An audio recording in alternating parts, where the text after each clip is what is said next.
2 dies de competició, 1.000 inscrits i 5 disciplines esportives diferents. Això és la Challenge als Canyabocs de la Seu d'Urgell. El trail va donar el tret de sortida el dissabte. Amb aquesta desesperació, els corredors buscaven el seu mapa. 1 hora de temps i tot de fites a trobar per acumular punts. He anat a buscar la fita 7, que val el doble que les altres, llavors val la pena esperar-se per poder-la anar a buscar. Sí. L'aigua també va ser protagonista, 1,5 quilòmetres de relleus pel canal del Parc del Segre.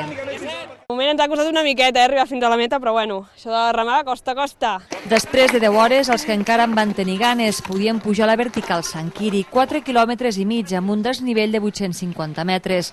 El ritme va ser trepidant, 38 minuts al primer.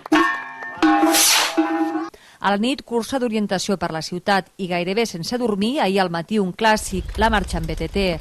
Les pujades d'infart i a les baixades, algun va comprar una parcel·la. A l'arribada, braços en l'aire i el somriure de la satisfacció d'haver participat a les Canyabocs, l'única competició d'aquestes característiques que hi ha a Catalunya.